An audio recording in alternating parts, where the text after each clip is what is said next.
জায়গা ঘর বানায় আমি রয়ে, আমি তো সেই বাড়ির মালিক নয়, এই বাড়িটার মালিক হলো আল্লাহ, এই দেহ নামে ঘরটার মালিক হলো আল্লাহ। যেদিন আল্লাহ বলবে রে তোর থাকার দিন শেষ হয়ে গেছে, তোর যত দিনের ভাড়া ছিল ততদিন তোকে আমি রেখেছি, এখন আজরাইলকে পাঠিয়ে এই ঘরের ভিতর থেকে টেনে বের করে নিয়ে চলে যাবে। এর জন্যে মানুষ কোনোদিন মরে না, মরলে মানুষ বিচার হবে কার। এখন আপনার আমার দাদা মামা সব মরে গেছে বলছেন না। প্রাইমারি স্কুলে 3টে মাস্টার আসেনি, হেডমাস্টার একা এসছে, আর ছেলে পিলে সামলাইতে পারছে না। তখন ক্লাস 4-এ একটা ভালো ছেলে আছে, বুদ্ধিমান, ওর নাম হচ্ছে হবিবুর। হেডমাস্টার বলছে, হবিবুর রে এসেছিস? বলে হ্যাঁ এসি। আয় তুই 1টাকে সামাল, তো 1-এর ছেলেটিকে সামাল, গল্প টল্প বুঝিয়ে সামাল। ওকে দিয়েছে সামালতে।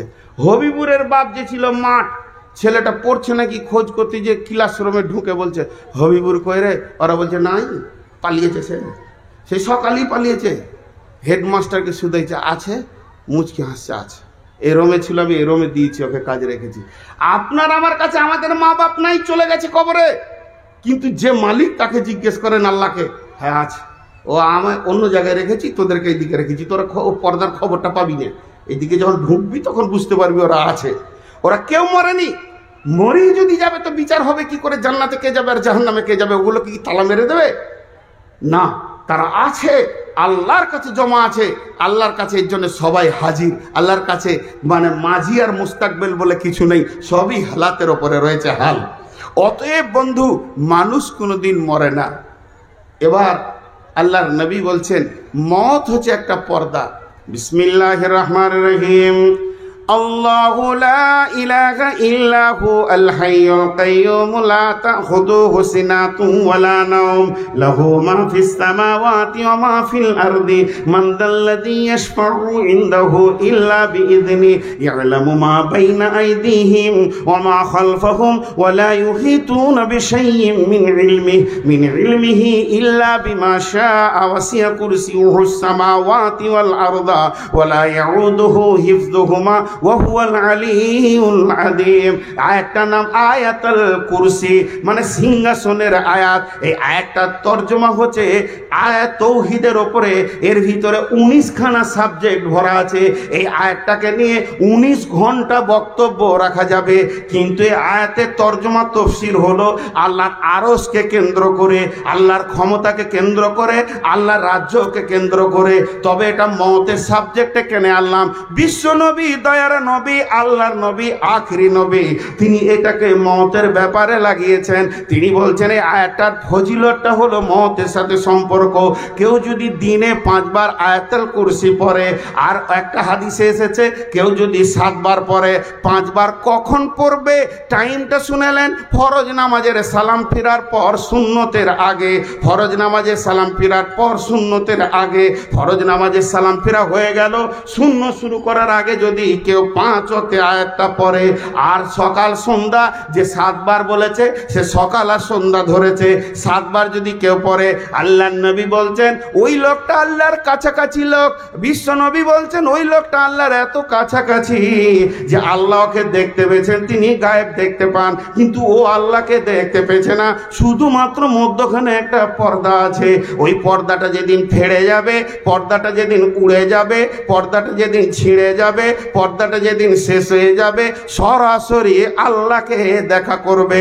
বিশ্বনবীকে সাহাবীরা প্রশ্ন করলেন, ইয়া রাসূলুল্লাহ সেই পর্দাটা কি? আল্লাহর নবী বললেন ওই পর্দাটার নামই হচ্ছে মত। যেদিন ও মরবে, হাসতে হাসতে রবের সঙ্গে মুলাকাত করবে। জি, তাহলে মত একটা পর্দা হয়ে গেল। এবারে মত নামে ঘোড়াতে আপনাদেরকে চড়িয়ে শেষ করে দিব। মত হলো যানবাহন। আল্লাহ বলছেন জি, মত একটা যানবাহন। এটাকে ভালো করে শোনার চেষ্টা করেন। পরপর আয়াতগুলোকে সাজিয়ে সাজিয়ে বলছি। শুধু মত নিয়ে বলতে গেলে আরো অনেক কথা আছে, ছেটে ছুটে আপনাদের সামনে দিছি। সকলে একবার জোরে তাকবীর দেন, নারে তাকবীর। এটা জোরে হলো না, বেটা ছেলের মতো করেন, নারে তাকবীর। হ্যাঁ, খালি আইলা হাদিসদেরকে তকবীর দিয়ে দেখেন, সুবহানাল্লাহ আলহামদুলিল্লাহ বলবে না, আর বিড়েলিদেরকে তকবীর দিতে বলতে হবে না। না না, নবী না হয়ে দুনিয়ার, না হয়ে ফেরেশতা খুদার, হয়েছি উম্মত তোমার, তার তরে শুকর হাজার বার। ইয়া নবী সালাম আলাইকা, ইয়া রাসূল সালাম আলাইকা, ইয়া হাবিব সালাম আলাইকা, সালাওয়াতু আলাইহি দুলাইকা। একবার সব খালিয়ে যাবে, শিয়ালের মতো কেউ বাদ থাকবে না। ওদেরকে হুঁশ নাই যে কথা বলা কি হচ্ছে। দাঁড়ান দাঁড়ান দাঁড়ান, খালি এলান করে এলান বন্ধ করেন, এলানি বক্তব্য কেটে শেষ হয়ে গেছে। আর একটা খালি আর দুটা আয়াতের তরজমা করে আমি সমাপনী দিব। বিসমিল্লাহির রহমানির রহিম। قل يا أيها الذين هادوا إن زعمتم أنكم أولياء لله من دون الناس فتمنوا الموت إن كنتم صادقين ولا يتمنونه أبدا بما قدمت أيديهم والله عليم بالظالمين قل إن তারপরে মুরগি বসে আছে বলে দেয় না, কুল ইন্নাল মাউতাল্লাযী তাফিররুনা মিনহু ফাইন্নাহু মুলাকীকুম সুম্মা তুরাদ্দুনা ইলা আলিমিল গায়বি ওয়াশ শাহাদাতি ফায়ুনাব্বিউকুম বিমা কুনতুম তা'মালুন। খালি এই দুটো, আর বেশি সময় নিব না, আপনাদের মেন বক্তা বাকি আছে। তো এখানে একটা মজার কথা বলি, মওত চাওয়া যায়? জি ভাই, মওতকে চাওয়া যায়? মওত চাওয়া যায়, এটাই আমাদের জানা ছিল না। মদিনাতে 2017 সালে উমরাতে গেলাম, তো ওখানে 3টে মিউজিয়াম করেছে এখন মসজিদে নববীতে, একটা কোরআনের, একটা আল্লাহর, আর একটা রাসূলুল্লাহ সাল্লামের। তো মিউজিয়ামগুলো দেখলাম ঘুরে ঘুরে, বড় বড় আলিমরা দেখাচ্ছেন। তো ওই যখন রাসূলুল্লাহ সাল্লামের এটা দেখলাম মিউজিয়ামটা, তো ওটা যখনই শেষ হলো দুটা হাদিস পড়ে মওতের ব্যাপারে বললেন। মওত চাওয়া যায় আর মওতের ক্যাটালগ চাওয়া যায়, দুটো জিনিস চাওয়া যায়, কিন্তু খেদে রাগে বিষে মওত চাওয়া যায় না। সাধারণভাবে ইমানি তাকাজাতে মওত চাওয়া যায়। কারণ এই আয়াতটা কি বলছে যে যদি তোমরা মনে করো আল্লাহ আমাদের বন্ধু, তো ফাতামান্নাউল মাউতা, তোমরা মওতের তামান্না করো। সেম সূরা বাকারাতে একটা আয়াত আজকে পড়তে পড়তে চোখে ঠেকলো, হয়তো এর আগেও পড়েছি কিন্তু আজকে আমাকে ওটা মনে হলো। আল্লাহ তাবারাক ওয়া তাআলা ওখানেও বলছেন যে তোমাদের দিলের ভিতরে যদি ইখলাস থাকে, ইখলাস থাকে, কি বলছে, কুল ইন কানাত লাকুমুদ দারুল আখিরাতু ইনদাল্লাহি খালিসাতান, যদি আখিরাতের ঘর, বাড়ি, ঐশ্বর্য, আনন্দ, ওইটা লুটবো, এটাকে মুখে লাত মারবো, দুনিয়ার মুখে বাঁ পায়ে করে লাত মেরে একে ফেলে দিব, আর ওই ধারটা লুটবো, এটা যদি তোমার মন বলে, তাহলে কি করো, মিন দুনিন নাসি ফাতামান্নাউল মাউতা, তাহলে তোমরা মাউতকে তামান্না করো, ইন কুনতুম সাদিকিন, যদি তোমাদের দিলের ভিতরে সত্যতা, প্রকৃত ইমানদার থাকে, তো মাউতকে তামান্না করো। এবার আসেন, হযরতে উমর ফারুক তামান্না করতেন। উনি কাঁদতেন, কাঁদতে কাঁদতে বলতেন, আল্লাহুম্মা শাহাদাতি ফি সাবিলিক, এই আল্লাহ তুমি আমাকে তোমার রাস্তায় মওত দাও, ওয়াজআলা ফিল বালাদি রাসূলিক, এবং তোমার রসুলের শহরে মওত দাও। এটা গভীর তাহাজ্জুদে কেঁদে কেঁদে যখন বলতেন, সাহাবীরা যখন শুনতে পেলেন, একদিন বলে ফেললেন, আমিরুল মুমিনিন, খলিফাতুল মুসলিমিন, আপনি শহীদের মত চাইছেন, এটা ঠিক আছে আল্লাহর কাছে যে শহীদের তামান্না রেখেছেন। আবার বলছেন যে রসুলের শহরে মত দাও, তাহলে তো মদিনাতে আর যুদ্ধ হবে না, মদিনাতে আর তালোয়ার বের হবে না। মক্কা মদিনাকে আল্লাহ আমান ঘোষণা করে দিয়েছে, লা উকসিমু বিহাদাল বালাদ ওয়া আনতা হিল্লুম বিহাদাল বালাদ, এটাকে আমানত ঘোষণা করে দিয়েছে। আল্লাহ বলেছেন তিনি ওয়া জাইতুনি ওয়া তুরি সিনিনা ওয়া হাদাল বালাদিল আমিন, এখানে আমান ঘোষণা হয়ে গেছে, এখানে যুদ্ধ লাগবে না। অতএব আপনার কি করে মদিনাতে আপনি শহীদ হবেন? আপনাকে শহীদ হতে গেলে মদিনার বাইরে চলে যেতে হবে। হযরত উমর সাহাবীদেরকে উত্তর দিলেন, এটা আমি পৃথিবীর মানুষের কাছে চাইনি, আমি এমন একটা ব্যক্তির কাছে এটা আমি চাইছি যে দুটাকে এক জায়গায় জমা করে দিতে পারে।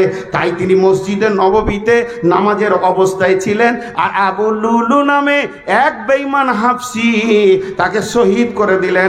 অতএব বন্ধুরে, আপনি গভীর তাহাজ্জুদে উঠে বলতে পারেন, হে আল্লাহ তুমি আমাকে শহীদের দরজা দাও, হে আল্লাহ তুমি আমাকে শহীদের মত দাও, হে আল্লাহ তুমি আমাকে শহীদের মত দাও, শহীদের দরজা দাও। আমাদের বর্তমানের একজন হাফিজ ছিলেন কোরআনের, উনি বারবার কাঁদতেন আর বলতেন, এই আল্লাহ তুমি আমাকে ফজরের ওয়াক্তে মত দাও, হে আল্লাহ আমাকে ফজরের নামাজে মসজিদে সাজদার অবস্থায় তুমি মত দাও। আল্লাহ আমি চাইছি তোমার পায়ের নিচে যখন আমার মাথাটা থাকবে তখন তুমি আজরাইলকে দিয়ে আমার মতটা দিও। আল্লাহ তাবারাক ওয়া তাআলার কাছে এইভাবে মতের তামান্না করা যায়, মত ভাষাটাকে চেঞ্জ করেও তামান্না করা যায়। ইমাম বুখারী আলাইহি রাহমা যখন চারিদিক থেকে চাপে পড়ে গেলেন, রাত্রির বেলায় উঠে কাঁদলেন, হে আল্লাহ তোমার পৃথিবীটা আজকে গরু ছাগল বেঈমান লম্পট দাগাবাজ খুন খারাপি ডাকাতদের জন্য প্রশস্ত হয়ে গেছে, আর আমি মোহাম্মদ বিন ইসমাইলের জন্য তোমার এই গোলামের জন্য পৃথিবীটা অতি সংকীর্ণ হয়ে গেছে। তাই আমাকে পৃথিবী আর ভালো লাগছে না, পৃথিবীর স্বাদ আমার কাছে আর ভালো লাগছে না, এই গোলামকে তুমি তোমার কাছে ডেকে নাও। এর মানেই হচ্ছে মত। অতএব বন্ধুরে, মতের তামান্না করা যায়। আল্লাহ বারবার কোরআনে বলেছেন, ফাতামান্নাউল মাউতা ইন কুনতুম সাদিকিন, তোরা যদি সত্যবাদী হস, তোরা যদি আল্লাহওয়ালা হস, তোরা যদি আমার হস। একদিকে হলো দুনিয়া আর একদিকে হলো আমি, মধ্যখানে হলো মত। যদি দুনিয়াকে জড়িয়ে ধরবি আমাকে তিতা লাগবে, আর আমার প্রেমে যদি তোরা মেতে যাবে, মিনদুনিন নাসে ফাতামান্নাউল মাউতা যে আউলিয়া ও মিনদুনিন নাস আউলিয়া ও লিল্লাহি মিনদুনিন নাসে, তুই আল্লাহকে বন্ধু বানালি, মানুষগুলোকে আর বন্ধু বানালি না, সেই দিন তোকে মত চেয়ে নিতে অনেক গুণে ভালো লাগবে। আল্লাহকে বন্ধু বানালে তাকে মরতে কি খারাপ লাগবে?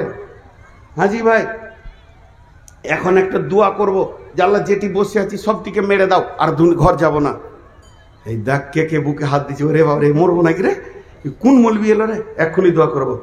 কিন্তু না, আমি একটা ট্যাবলেট খাইয়ে দেবো আপনাদেরকে।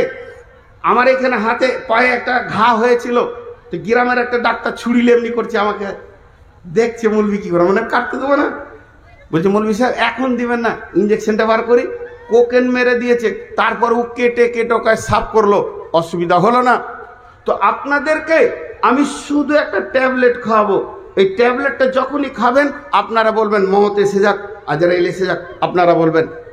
তো ট্যাবলেটটা খেয়ে নেন ছোট্ট করে। আমি কোনো নবী নাই, আমি হলাম নবীর উম্মত, আমি আল্লাহর গোলাম, এটা আমার দাবি পৃথিবীতে মতের আগে পর্যন্ত। তো শুধু এতটুকু বোঝানোর জন্য বলছি, এখানে কেউ নবী নেই, আর এখানে আসবে না জিবরাইল, আমাদেরকে খবর দিতে আসবে না, খবরের লাইন বন্ধ হয়ে আছে। শুধু বোঝানোর জন্যে, কিছু বুঝাতে গেলে কিছু উদাহরণ দিতে হয়, তো ওই জন্য বলছি।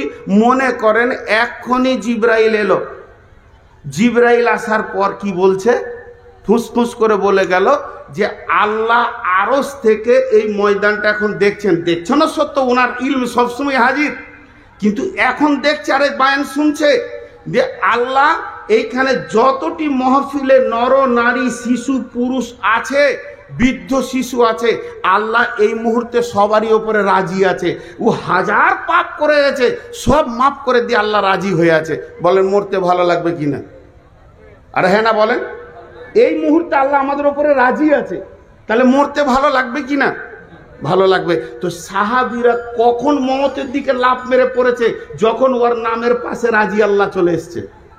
এই জন্য ওদেরকে মতকে ভয় লাগেনি। তাহলে আমাদের নামের পাশে রাজি আল্লাহ আসবে কখন? এখনো রাজি আল্লাহু আনহু আছে, এর ভিতরে আছে, কিন্তু প্রকাশ করবে যে নবী, সেই নবীটা নেই। তবে ওটা প্রকাশ হবে মওতের আগে হবে, মওতের আগে হবে। কতক্ষণ আগে? সেকেন্ড ভোর আগে। কেন? 2 দিন 20 দিন আগে দিছে না আমি রাদিয়াল্লাহু আনহু, আর কেউ রাদিয়াল্লাহু আনহু, আপনাদের ভিতরে রাদিয়াল্লাহু আনহু আছে, এটা দিচ্ছে না কেন? দিলে ঈমান রাখতে পারবে না, যেহেতু পেছনে গাইড নাই, নবী নেই। এমন মুহূর্তকে বলবে ওর মওতের কষ্ট হবে না। যে আয়াতটা আপনাদের সামনে পড়েছি, আজরাইল আসবে, আর মাত্র 2-5 সেকেন্ড বাকি আছে। আর বাকি আছে যে লোকটার উপরে আল্লাহ রাজি আছে। যেমন বিশ্ব নবীকে যখন আজরাইল তার জানের ওপরে বুকে হাত রেখেছে, একবার নবীজি আম্মা জান আয়েশাকে দেখছেন, একবার ফাতেমাকে দেখছেন, একবার জিবরাইলকে দেখছেন, একবার আজরাইলকে দেখছেন। এমন সময় জিবরাইল আমিন বলে ফেললেন, ও দয়ার নবী গো, আমি আল্লাহকে এই অবস্থায় দেখে এলাম যে আজকে আপনি আল্লাহর কাছে যাবেন, তার জন্য আল্লাহ যেন সুস্বাগতম দেওয়ার জন্যে বেচৈন হয়ে দাঁড়িয়ে আছে। এই কথাটা শোনার সঙ্গে সঙ্গে নবীজি বললেন, আজরাইল তুমি আর লেট করো না, আমাকে আমার বন্ধুর কাছে পৌঁছিয়ে দাও। ইয়া রাফিকাল আলা, ইয়া রাফিকাল আলা বলে পৃথিবী থেকে চলে গেলেন। অতএব বন্ধুরে, পৃথিবীর যত মুমিন মরবে ওর কানে রাদিয়াল্লাহু আনহু খবরটা পৌঁছাবে। সূরা ফাজারের ওই আয়াতটা বলছেন, ওই আত্মাটা নেওয়ার সময় আজরাইল বলবে, ইয়া আইয়ুতুহান নাফসুল মুতমাইন্না, ওরে ভালো আত্মারে, নামাজ পড়নেওয়ালা রে, ওরে জুয়া খেলো নাই, তুমি তাস খেলো নাই, জিনা ব্যভিচার করো নাই, শুনে লাও, ইয়া আইয়ুতুহান নাফসুল মুতমাইন্না ইরজিই ইলা রাব্বিকি রাজিয়াতাম মারজিয়া, রাজিয়াতাম মারজিয়া। সেটাও হায়াতে শুনবে, মওতে নয়। আর যখন এটা শুনে নেবে, ওর জন্য আর মওতের কষ্ট থাকবে না।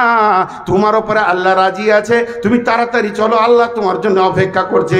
এটা শোনার সঙ্গে সঙ্গে সে নিজেই ব্যস্ততা দিয়ে নেবে, সে নিজে তৈরি হয়ে যাবে, আল্লাহর কাছে ফিরে যাব। অতএব মুমিনের মওতের আগে কোকেন পড়ে যাবে, ইনজেকশন পড়ে যাবে, মওতের কষ্ট সে পাবে না। জি, ফাতামান্নাউল মাউতা, মওতকে তামান্না করেন কুনতুম সাদিকিন। যে আল্লাহ ইহুদিদেরকে বলছে, ওয়ালা ইয়াতামান্নাউনাহু আবাদা বিমা কাদ্দামাত আইদিহিম ওয়াল্লাহু আলিমুম বিযালিমিন। এরা কোনদিন মওত চাইবে না, এদের হাতের আমল ভালো পৌঁছায়নি।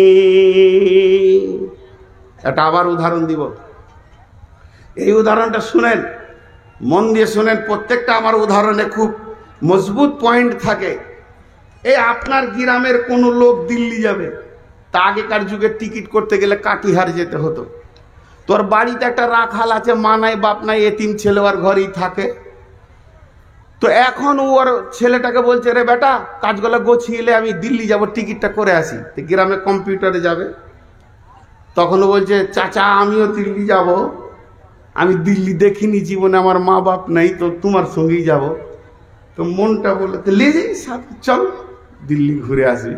ও আরও টিকিট বানিয়ে নিলে, রাজধানীতে দুজনে গিয়ে দিল্লিতে, নিউ দিল্লিতে নেমেছে। নেমে তো অটোতে বসেছে, সব দেখতে পাবি তুই। তো এটা কি, ওইটা কি, এটা ইন্ডিয়ান গেট, এটা অমুক, এটা তসুক বলতে বলতে যেছে। এরই মাঝে দেখছি একটা লোককে হাতির ওপরে চড়িয়ে দিয়েছে, আর গোটা লোকটাকে আর হাতি তাকে ফুলে ভর্তি করে দিয়ে এরকম রং মারছে, আর পেছনে খালি ঢোল তাবলা মিউজিক চলছে, আর লাফাচ্ছে আর হাসছে আর হই করছে। আর যাকে হাতির ওপরে চাপিয়েছে অঝর নয়নে কাঁদছে। বলছে, চাচা এই ভেজালটা যে বুঝতে পারছি না, ও কাঁদছে আর কোদাকুদি করছে কেন? বলছে, বেটা তুই বুঝবি না, ভারতবর্ষের নতুন আইন হয়েছে, যে ইচ্ছা সে প্রধানমন্ত্রী হতে পারে, কিন্তু যখন 5 বছর শেষ হয়ে যাবে, ডিসেম্বরের 31 তারিখে ওকে হেলিকপ্টারে করে বেঁধে নিয়ে গিয়ে জঙ্গলে ফেলে দিবে, বাঘে খেয়ে নিবে। তো আজকে ডিসেম্বরের 31 তারিখ চলছে, ওকে ওই জন্য ফুল দিয়ে সাজানো হয়েছে। ঠিক সন্ধ্যার আগে ওকে এমনি হেলিকপ্টারে বাঁধবে, কাট কাট কাট কাট কাট নিজের জঙ্গলে দুপ করে ছেড়ে দেবে, বাঘে খেয়ে নিবে। হাজি ভাই, ওর জীবন যাবে, ও হাসবে। তো এরা হাসছে কেন? বলে এদের নতুন রাজা আসবে, ওই লেগে হাসছে। আবার নতুন পিকনিক হবে, রাজা আসবে, গদিতে বসবে, পিকনিক খাওয়াবে, ভোজ হবে, ওই লেগে হাসছে। তখন রাখালটা বলছে, আমি রাজা হব। তোর মালিক বলছে, আরে তোকে এই দৃশ্য দেখে ভয় লাগছে না? ভয় কেন লাগবে চাচা, মা আমি রাজা হব, আমার নামটা দিয়ে দেন তো। যে রাখাল হলেও কখনো কখনো বুদ্ধি ভালো থাকে। এক বাদশা বলেছে আমাকে যে নতুন কথা শোনাবে ওকে 10 লাখ টাকা দিব। কতজনা কত রকম বলছে, তাল গাছে পেঁপে হয়েছিল, বলছে এটা হতেই পারে, ও টাকা দিবে না ওই লেগে। বলছে বাদশা শুনেছেন আম গাছে কাঁঠাল হয়েছে, বলছে হতেই পারে। তোর বিবি বলছে যে হাজি কেউ যদি নতুন কথা শুনিয়ে দেয় টাকা দিবেন তো? বলছে খেপি আমি জানি না, বলবো তবেই তো টাকাটা লাগবে। ওর বলা হবে আর শেষে আমি বলবো জানি, তাহলে আর টাকা লাগছে না। এখন এক রাখাল গিয়ে বলছে হুজুর আমার কথা শুনেন।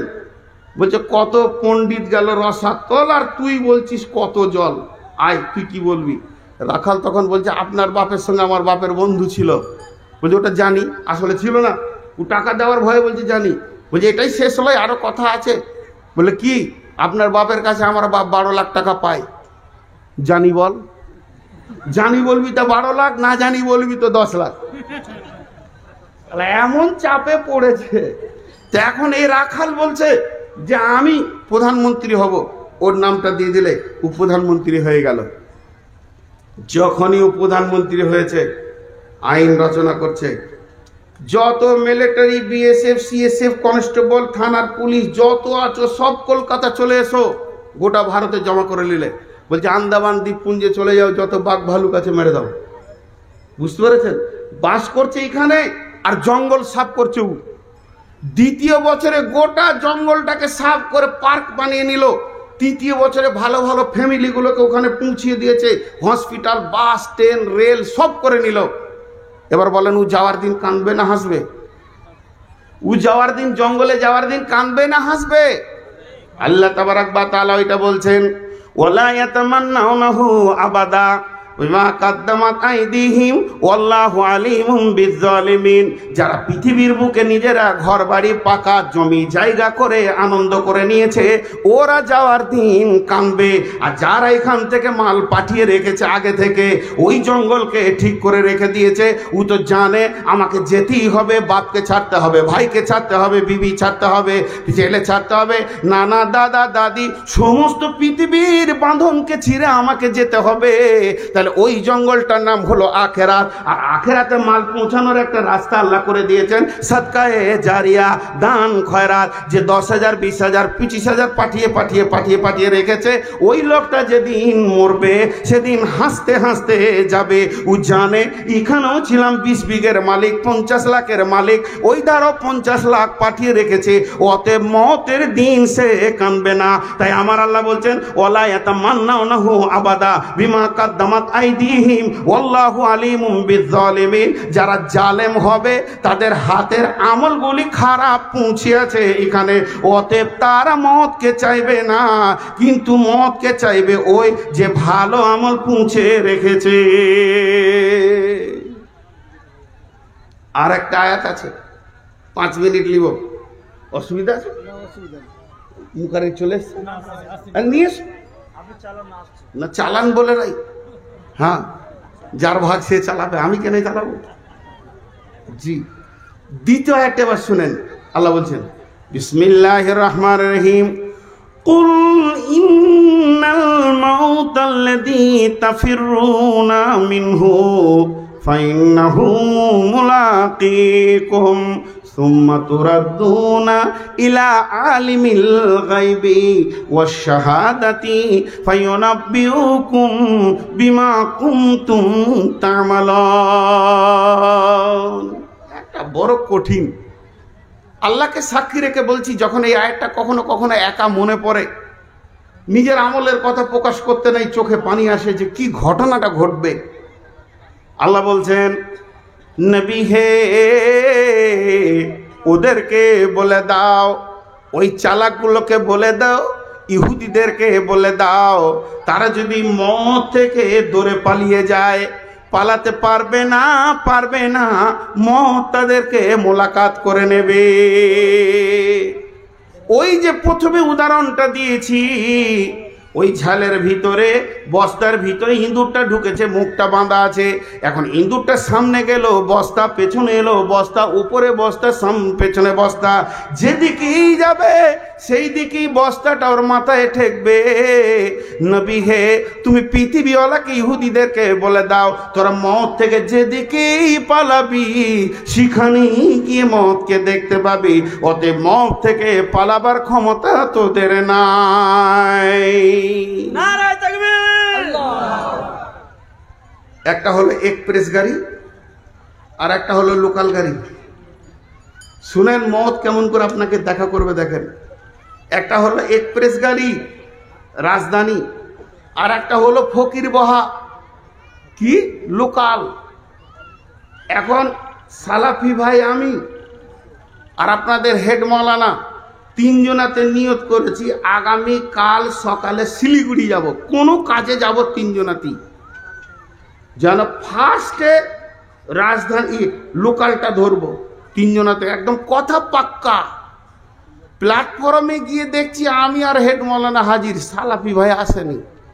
তখন দুজনাতে বলছি সারা জীবন ঢিলা, ওর কাজই ঢিলা, সিধা হলো না, ওকে পারা গেল না, খালি ওর বিরুদ্ধেই কথা চলছে দুজনাতে। আর মুড়ি নিলাম, পুরি নিলাম, খেলাম, চা খেলাম, ফকির বহা গাড়িতে বসলাম, জানলার ধারে বসে চলতে শুরু করেছি। গাড়ি চলছে ধীরে ধীরে, আর দুধারে দেখছি সবুজ দুনিয়ার আনন্দ করছে, আর মাঝে মাঝে বলছি ওর হুঁশ হলো না। যেই গাড়িটা বের হয়ে খুব বেশি সোনাইলি পার হয়ে কিংবা ধরেন বারসই গিয়েছে, এমন সময় রাজধানী ঢুকছে আর উনিও প্ল্যাটফর্মে ঢুকছে। ঢোকার পর ওই চায়ের দোকানে বারবার চা খাই, পরিচয় আছে, বললে দুটো মৌলবি এসছিল, কালীগঞ্জের হেড মৌলানা আর বর্ধমানের নূরমহলে এসছিল, শুধু আসেনি, যত বাঁশ তোমাকে দিয়েছে, যুয়ার কোনো হুঁশ জ্ঞান নেই টাইমের। ও হাসলো একটা মুচকে, বন্ধু বান্ধবের ব্যাপার, দু রাজধানীতে বসে পড়লো। বন্ধুরা আমার, ফকির বহা যখনই তেলটা গেছে দাঁড় করিয়ে দিয়েছে, রাজধানী কুই করে পেরিয়ে চলে গেল, আগে টপে গেল। আমরা কিন্তু একই কথা বলতে বলতে পানিশালা পার হয়ে এবার শিলিগুড়ির 3 নম্বর প্ল্যাটফর্মে ঢুকছে। উনি শুনে নিয়েছেন এলানে যে ওই লোকালটা 3 নম্বর প্ল্যাটফর্মে ঢুকছে। উনি 1 নম্বর থেকে নেমে এসে 3 নম্বরে দাঁড়িয়ে আছে যে ওই দুজনা নামবে। আর যখনই আমরা নেমেছি আবার ওই কথাই বলছি, ও একদম হুঁশ নাই, বাদ পড়ে গেল, আমাদের সঙ্গে আসতে পারলো না। আর যখনই আচানক দেখে নিয়েছি জানটা চমকে গেল, কি করে এলো? তো আল্লাহ তাবারাক ওয়া তাআলা বলছেন হায়াতটা হলো লোকাল গাড়ি, আর আজরাইল যে মওতে চেপে আছে এটা এক্সপ্রেস গাড়ি।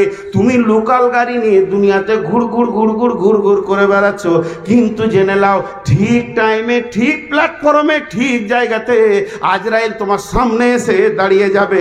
তুমি ভাবতে পারবে না কত নম্বর সুপার গাড়ি তোকে বসানো আছে। তাই আমার আল্লাহ বলছেন কুল ইন্নাল মাউতাল্লাযী তাফিরুনা মিনহু ফাইন্নাহু মুলাকীকুম সুম্মা তুরাদ্দুনা ইলা আলিমিল গায়বি ওয়াশ শাহাদাতি ফায়ুনাব্বিউকুম বিমা কুনতুম তা'লামুন। হে তা'মালুন, হে নবী তুমি বলে দাও, তোমরা মওত থেকে যতই পালাও না কেন, তোমাদের পেছনে মওত তোমাকে তেড়ে ধরার জন্য রেডি হয়ে গেছে। ঠিক টাইমে তোমাকে ধরে নেবে এবং নিয়ে যাবে কার কাছে? আল্লাহর কাছে। এখানে বলেনি, এখানে আল্লাহ শব্দ বের করেননি, এখানে বলেছেন আলিমিল গায়বি ওয়াশ শাহাদাতি। অতএব তুমি সারা জীবনে যা আমল করেছো ও যে জানে তার কাছে পৌঁছে দেবে। আর যখনই আত্মাটাকে আল্লাহর কাছে পৌঁছে দেবে, আল্লাহ তখন বক্তব্য দিতে শুরু করবেন। কোরআন বলছে ফায়ুনাব্বিউকুম, সে বক্তব্য রাখবে। কিসের বক্তব্য রাখবে? আমার মতো কোরআন হাদিসের নয়। আল্লাহ বক্তব্য রাখবে ফায়ুনাব্বিউকুম বিমা কুনতুম তা'মালুন।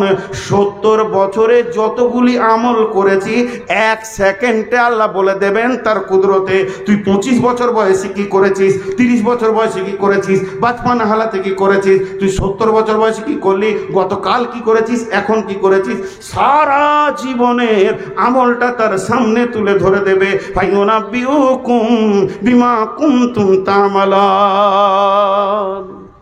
তখনই বুঝে নিবে আমার রিজাল্ট কি, তখনই বুঝে নিবে আমার রিজাল্ট কি।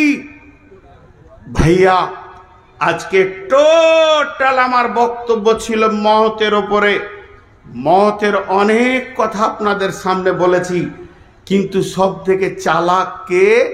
যে কবরে আর আখেরাতের পুঁজি করে, সব থেকে মাথা মোটা কে? যে পৃথিবীতে ঐশ্বর্য বাড়িয়ে বাড়ি গাড়ি নিয়ে মাস্তানি করে। বিধায়ী আপনাদের কাছে আমার আকুল আবেদন, ইসলাম সুন্দর, প্রথমেই বলেছি এত সুন্দর যে আপনি আপনার ব্যাংক অ্যাকাউন্টে এই দুনিয়া থেকে জমা রাখতে পারবেন আখেরাতে। এখানে টাকা জমা দেন, আর এই টাকাটা নিয়ে কমিটি আর মোদারেসরা যদি আপনার চোখের সামনে বেলাইনে খরচা করে দেয়, কোন দিকে চলে গেল তারপরও আপনি নেকি পাবেন। তার জন্য বুখারীতে দলিল রয়েছে বা একদম লম্বা হাদিস রয়েছে। বিধায় আপনি দিয়েছেন আল্লাহর কাছে, বুঝে নেবেন আল্লাহর কাছে। জি, আল্লাহ কত সুন্দর কথা বলছে যে আমাকে দাও আর মুখ বন্ধ করে লাও। হ্যাঁ, ইন্নামা ইয়ামুরু মাসাজিদাল্লাহি মান আমানা বিল্লাহি ওয়াল ইয়াউমিল আখির ওয়া আকামাস সালাতা ওয়া আতা যাকাতা ওয়া লাম ইয়াখশা ইল্লাল্লাহ। আল্লাহ তো ওয়াল ইয়াউমিল আখির শব্দটা কেন আনলো?